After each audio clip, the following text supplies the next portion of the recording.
म्हणजे मुलींची लग्न आईमुळे उद्ध्वस्त होतात का यावर? व्हिडिओ कॉलपासून सुरुवात होते दिवसाची. हो. मग तू काय घरात करते स्वयंपाक किंवा काय रेसिपी बनवते पासून सगळ्यावरती नियंत्रण आईचं तिथं बसून हो. असतं. हे असं नाही असं कर, हे असं नाही असं कर. मग तो मुलगा म्हणतो की हे सगळं तिकडे जाऊन राहणं आईकडे, इथं कशाला मला त्रास. त्याला राग येऊ शकतो त्या हो. गोष्टीचा. तो मुलगा जर त्या मुलीचं ऐकत नसेल तर त्याला आई टिप्स देऊन पाठवते की त्याला हो. आपलंसं कसं करायचं, त्याला आपल्या कक्षेत कसं ठेवायचं, त्याला आपल्या मुठीत कसं ठेवायचं, आणि मी कसं माझ्या पप्पांना तुझ्या पप्पांना मुठीत ठेवले तसं तू वाग, असं जर सूचना दिली तर ती मुलगी काय शिकणार आणि काय ऐकणार. दोघांमधलं जे नातं आहे ते इंटॅक्ट राहण्यासाठी काय करा हे सांगायचं राहिलं बाजूला आणि वेगळं सांगितलं जातं. म्हणजे ज्याला आपण पूर्वी हेड ऑफ द फॅमिली म्हणायचो, कुटुंब प्रमुख, तसं कुटुंब प्रमुख नावाची जी काही संज्ञा आहे, कन्सेप्ट आहे, तीच लुप्त होत चालली आहे.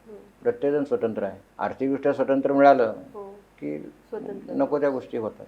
आता एखादी वस्तू घरात घ्यायची आहे मोठी, समजा होम थिएटर घ्यायचं आहे फॉर एक्झाम्पल, तर सगळ्यांनी मिळून विचार करून खरंच गरजेचं आहे का, कुठल्या कंपनीचं घेऊ, किती खर्च येणार आहे, त्याचा EMI भरायला लागणार आहे का, त्याचा आपण किती वेळा वापर करणार आहोत, या सगळ्याचा विचार एकत्रित बसून केला आणि मग ती वस्तू आणली तर त्याचा आनंद घेता येईल.